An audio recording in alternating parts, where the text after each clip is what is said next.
Security council के होते हुए भी, अक़वाम मुत्तहिदा के होते हुए भी, अमेरिकन प्रेजेंस अफ़गानिस्तान में होते हुए भी, जिस तरीके से इस रीजन को मिलिटराइज़ किया हुआ है इंडिया ने, उसके ऊपर गुफ्तगू करेंगे कुछ डिफरेंट एंगल से कि कहीं ये वॉर इनिशिएशन स्ट्रैटेजी तो नहीं है इंडिया की कि स्लोली ये उस तरफ लेके जा रहे हैं चीज़ों को। पूछूंगी मैं कि ठीक है, कॉन्सेप्ट ऑफ लिमिटेड वॉर सभी जानते हैं मौजूद है, और अगर लिमिटेड वॉर देखी जाए तो वो तो मुस्तकिल चल ही रही है, बट ये कहाँ तक पहुँच के रुकेगी? बिकॉज कहीं ये उस तरीके से वॉर इनिशिएशन स्ट्रैटेजी ना बन जाए जो अपिंग द एंटी में जाके खुद इनिशिएटर के हाथ से भी निकल जाती है और फिर कंट्रोल में नहीं आ पाती।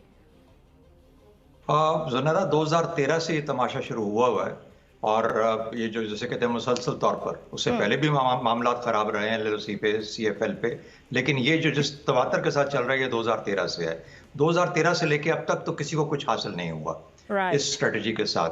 तो ये एक फेलिंग स्ट्रेटजी है। इसका मकसद सिर्फ और सिर्फ एक तो बचपना है, एक पागलपन है, एक फ्रस्ट्रेशन है। और शारजा में मैच हारे हैं तो ये फायरिंग शुरू कर देते हैं। ट्रंप अगर कश्मीर की बात करें तो ये फायरिंग शुरू कर देते हैं। पाकिस्तान की पॉलिसी एक ऐसे इंसान के हाथ में है जिसका नाम अजीत डोवल है, उनका नेशनल सिक्योरिटी एडवाइज़र हैं, और ये वो शख्स हैं जिन्होंने FIA के जो बराबर वहाँ पर ऑर्गेनाइजेशन है CBI, उसको हेड किया और उससे आगे नहीं जा पाए। इनकी इंटेलेक्चुअल कैपेसिटी बहुत रिस्ट्रिक्टेड है, और ये कहते हैं कि मैं उस ज़ुबान में बात करूंगा जो पाकिस्तान समझता है। अगर ये उसी ज़ुबान में और उसी पिच पे खेलना चाहते हैं जो पाकिस्तान समझता है, तो फिर तो ये ऑलरेडी फेलिंग स्ट्रैटेजी है।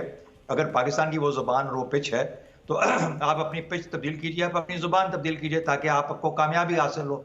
लेकिन वो वहाँ खेलेंगे जो पाकिस्तान ये समझते हैं कि पाकिस्तान की ज़ुबान और पिच है। तो मेरा ख्याल है कि इंडिया बहुत सोच समझ के चल रहा है, सिवाय फ्रस्ट्रेशन के, और कोई वॉर शॉर कुछ नहीं है। 2013 के बाद से अभी तक इन्होंने जो किया कुछ भी हासिल नहीं हुआ। पाकिस्तान भी यही कुछ करेगा।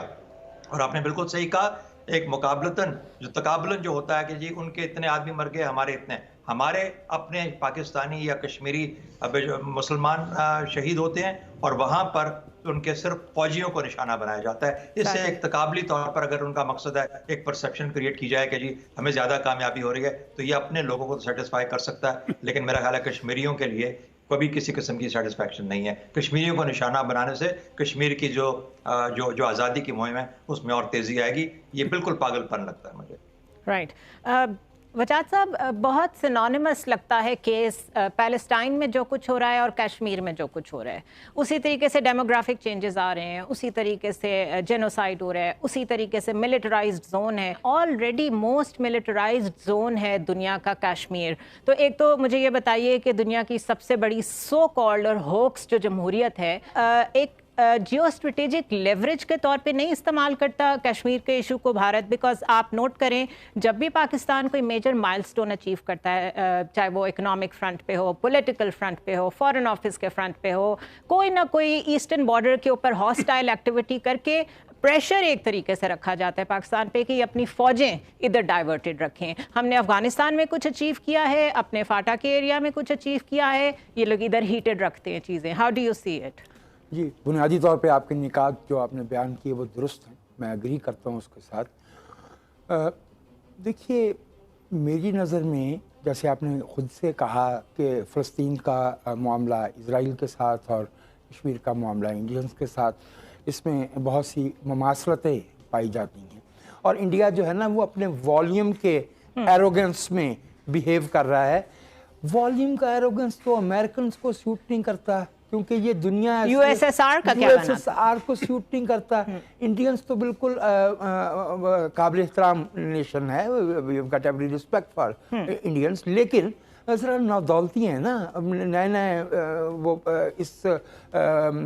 इस इक्वेशन में आए हैं, तो वो इस तरह से करने से मैं नहीं समझता कि ना तो पाकिस्तान जो है वो इंडिया के मुकाबले में निस्बतन छोटी आबादी वगैरह हो सकती है, लेकिन ऐसा नहीं है कि कोई उसको जो है वो पुश ओवर कर दे या कोई बुलडोज कर ले। इंडियंस को भी इसी तरह से जो है वो दिखना चाहिए। लेकिन मेरा ये कहना है कि दोनों तरफ की क़यादत को ख़ास तौर पे they must develop special sensitivity for the plight of the Kashmiri people. क्या स्टेट पॉलिसी इंटरनली डिफरेंट है इंडिया की और एक्सटर्नली कुछ और है? कोई ढकी छुपी बात रखेगी तो मोदी का पूरा ये एक एजेंडा था। अब जहां तक आपने LOC का जिक्र किया, ہمیں واضح طور پر 2014 کے بعد ایسے واقعات میں LOC میں نمایاں طور پر تیزی دیکھنے میں آئی ہے. آپ دیکھیے 2017 میں جو میڈیا عالمی میڈیا کی رپورٹس ہیں اس کا پرپس کیا ہے؟ پرپس دیکھیں وہی کہ چونکہ کشمیر جو ہے نا وہ BJP کے لیے شروع سے ہی ایک بہت اہم ایجنڈا رہا ہے, شروع سے ایک اہم مدعا رہا ہے, بلکہ ہم یہ کہا اگر کہیں کہ BJP کا جو وجود تھا, جو سیاسی وجود تھا, اس میں کشمیر کا بہت بڑا حصہ تھا. رائٹ, بالکل صحیح کہہ رہے ہیں شہزاد صاحب, بیکاز ایک آل آؤٹ وار جس کا متحمل بھارت خود بھی نہیں ہو سکتا. جتنا مرضی بڑا سائز ہو, جیسی مرضی آپ کے پاس آرٹلری ہو, جو مرضی ہو آپ کے پاس, کیونکہ آپ کے سپاہی بھی جو ان ہیومن حرکات کر چکے ہیں وہ اس کے بعد تھک چکے ہیں, اور اتنا مورائل ان کا آپ کس طرح ہائی رکھیں گے کہ دو نیوکلیئر پاورز آپس میں لڑیں, اور نیوکلیئر پاورز کا کانفلکٹ پھر آربیٹریشن کے طور پہ کوئی بیچ میں آئے گا حل کرانے کے لیے کہ میڈیٹر کے طور پہ آئے گا؟ دونوں میں بہت فرق ہے, اس لیے بہتر ہوگا کہ دونوں ملک آمنے سامنے بیٹھ کے اس مسئلے کو حل کریں. گو کے مودی اس موڈ میں نظر نہیں آتے.